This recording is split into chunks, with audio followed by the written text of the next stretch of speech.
Makin menguat, striker cetak 3 gol di Serie A Liga Italia dinaturalisasi bersama Mauro Zilstra. Spekulasi mengenai naturalisasi pemain kembali menjadi pembahasan hangat di kalangan pecinta timnas Indonesia. Nama Tich Daliga, penyerang milik Bologna di Serie A, disebut-sebut menjadi calon penggawa Garuda berikutnya yang akan dinaturalisasi oleh PSSI. Rumor ini pun menimbulkan berbagai reaksi di media sosial, terutama karena kebutuhan tim terhadap sosok striker mumpuni.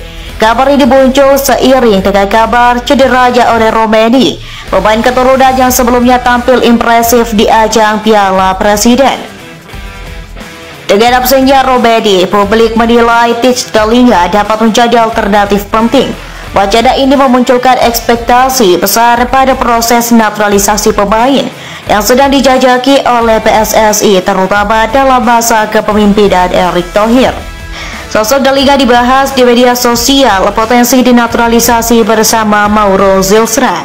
Pembahasan seputar Tich Daliga semakin mengemuka setelah beberapa akun media sosial menyinggung peluang sang pemain bergabung dengan timnas Indonesia lewat proses naturalisasi pemain.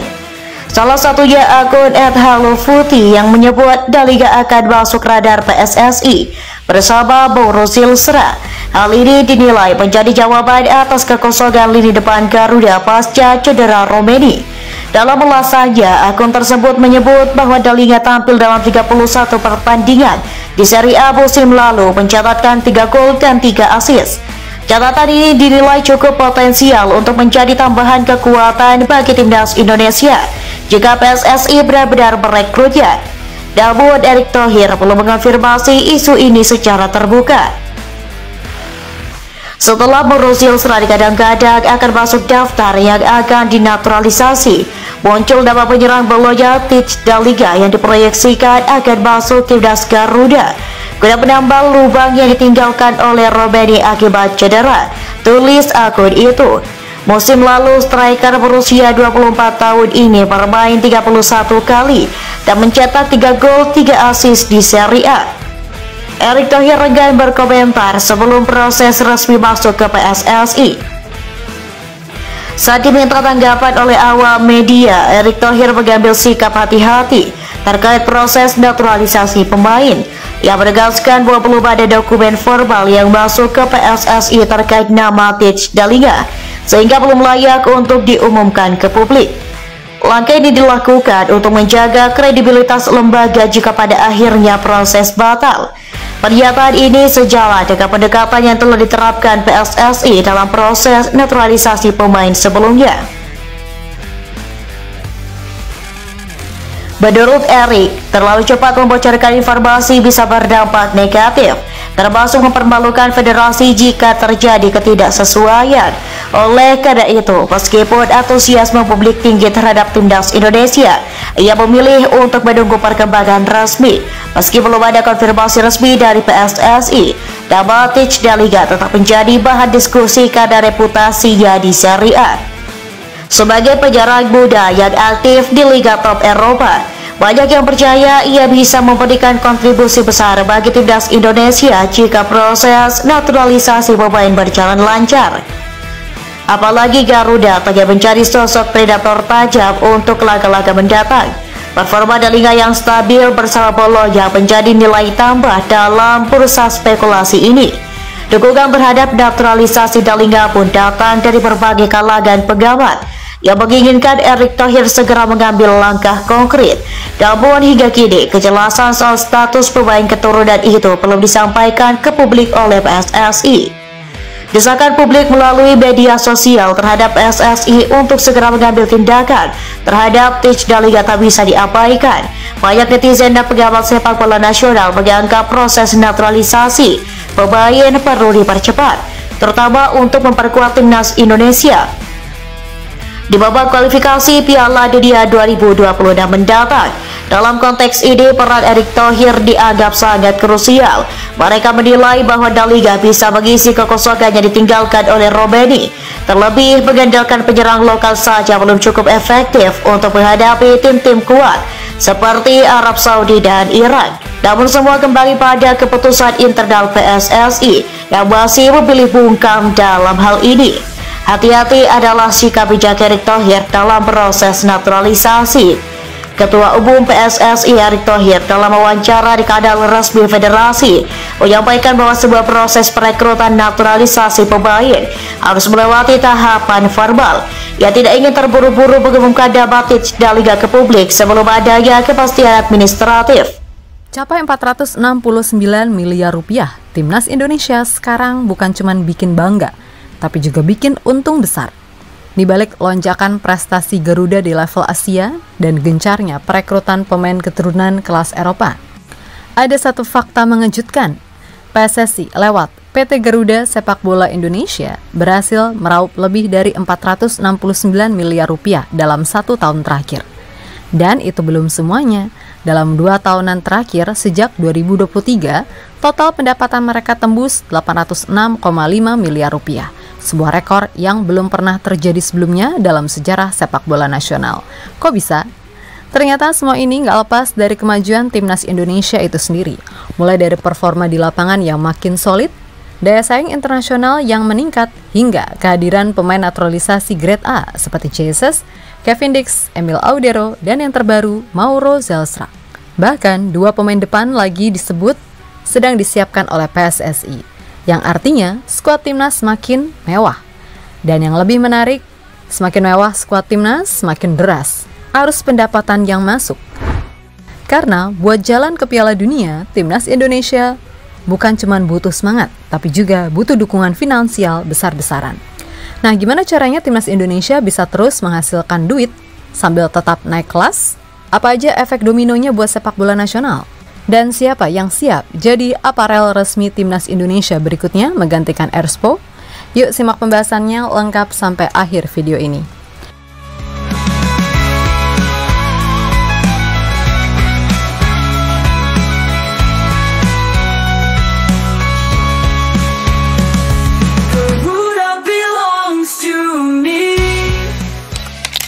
PSSI makin untung besar lewat PT Garuda Sepak Bola Indonesia atau GSI. Federasi berhasil mencetak rekor pemasukan baru, 469 miliar rupiah hanya dalam setahun terakhir. Angka ini bahkan melampaui target awal mereka sebesar 300 miliar rupiah, alias naik 134% dari proyeksi. Dan kalau kita tarik lebih jauh ke belakang, dalam 2 tahun terakhir saja, sejak GSI diaktifkan kembali pada 2023, total pemasukan mereka sudah tembus ke angka 806,5 miliar rupiah. Sebuah prestasi luar biasa yang belum pernah terjadi sebelumnya dalam sejarah sepak bola Indonesia. Tapi uang sebanyak itu dipakai buat apa? Jawabannya jelas, untuk menopang semua kebutuhan operasional PSSI dan Timnas Indonesia. Mulai dari Timnas Senior Putra dan Putri, Timnas kelompok umur dari U16 sampai U23, bahkan Timnas e-sport yang sedang naik daun. Belum lagi untuk kebutuhan pelatnas, pengembangan infrastruktur, hingga membayar lunas utang-utang lama dari era kepengurusan sebelumnya. Bahkan PSSI sudah melunasi hutang-hutang kepengurusan sebelumnya. PSSI juga mendaftarkan 19 hak kekayaan intelektual atau HAKI, yang artinya kini sepak bola Indonesia punya aset legal jangka panjang yang bisa jadi nilai ekonomi berkelanjutan. Dan yang paling penting, semua ini bukan hasil bantuan 1-2 sponsor, tapi bukti bahwa sepak bola Indonesia hari ini sudah punya fondasi bisnis yang kuat. Bisnis yang dibangun dari prestasi, dan prestasi yang dimodali oleh kepercayaan publik.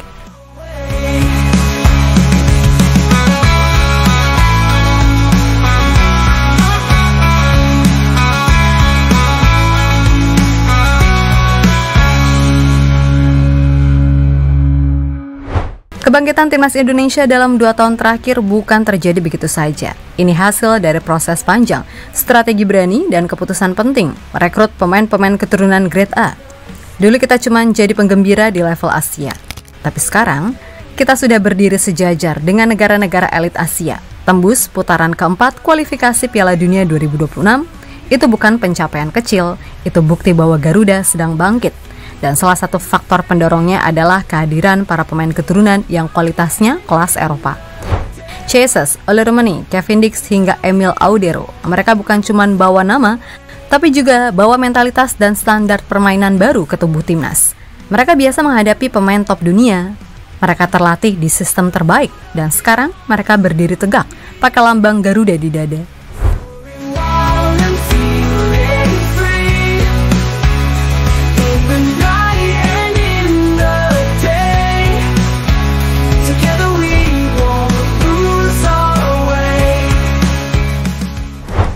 Setelah sukses mendatangkan pemain-pemain elit seperti Jesus hingga Emil Audero, PSSI nggak mau berhenti di situ. Proyek regenerasi dan penguatan timnas terus berlanjut. Dan sekarang giliran lini depan yang jadi fokus utama. Kenapa? Karena saat ini Indonesia praktis hanya punya satu striker murni, Ole Rummenigge. Dan sayangnya, Ole baru saja mengalami cedera. Situasi ini bikin posisi depan timnas cukup rawan. Makanya PSSI bergerak cepat. Lewat keterangan langsung dari Ketua Umum PSSI Erick Thohir, ada 3 pemain yang sedang disiapkan untuk dinaturalisasi. Yang pertama, sudah resmi dibuka ke publik, Mauro Zylstra. Winger eksplosif ini berkasnya sudah ditandatangani Presiden Prabowo dan kini masuk ke tahap pembahasan DPR. Yang kedua dan ketiga masih dirahasiakan, tapi rumor yang beredar kuat mengarah ke 2 nama muda yang juga potensial. Pertama ada Miliano Jonathans, winger kidal yang disebut-sebut sebagai Arjen Robben dari VTC. Punya darah Indonesia dari neneknya yang berasal dari Depok. Pernah cetak 11 gol dan 4 assist di musim 2024-2025 di Liga Belanda. Sekarang bermain untuk FC Utrecht di Eredivisie. Kedua, Laurin Ulrich, playmaker muda jebolan Akademi Stuttgart. Punya darah Indonesia dari kakeknya yang lahir di Surabaya. Pernah main di timnas Jerman U16 hingga U19. Saat ini sedang dipinjamkan ke FC Magdeburg di Bundesliga 2. Kalau keduanya resmi jadi WNI, bisa dibayangkan betapa mewahnya lini serang timnas Indonesia. Bukan cuma menambah kedalaman skuad, tapi juga membawa warna baru dan ancaman nyata buat pertahanan lawan.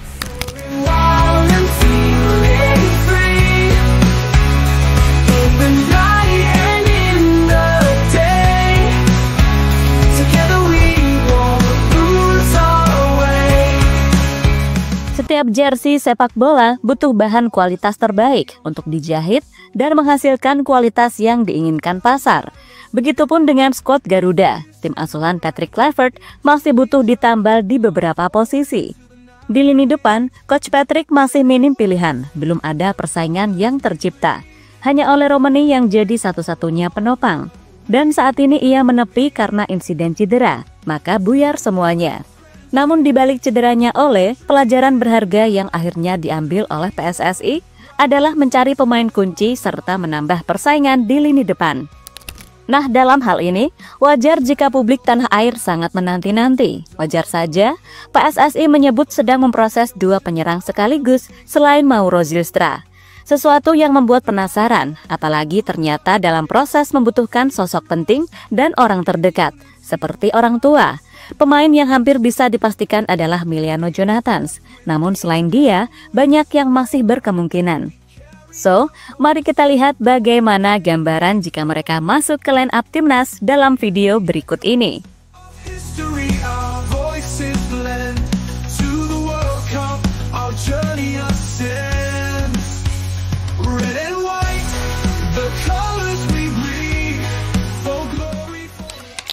Setiap cita-cita besar membutuhkan pengorbanan, dan dalam hal ini, sepak bola Indonesia sedang mencoba merajut mimpi paling besar dalam sejarahnya. Mimpi untuk hadir sebagai peserta Piala Dunia. Dan hanya 2 langkah lagi, tepatnya 2 laga berat menghadapi Irak dan Arab Saudi di ronde keempat. Jika semuanya berjalan seperti skenario paling indah yang ditulis para pendukung Garuda, maka sejarah akan berubah. Namun, kita semua tahu bahwa tak ada keajaiban yang muncul tanpa usaha gila-gilaan di belakang layar. Itulah mengapa saat mayoritas mata tertuju pada strategi Kluivert dan kondisi pemain-pemain, PSSI justru bergerak di jalur yang lebih sunyi, tapi sangat krusial lewat naturalisasi pemain diaspora.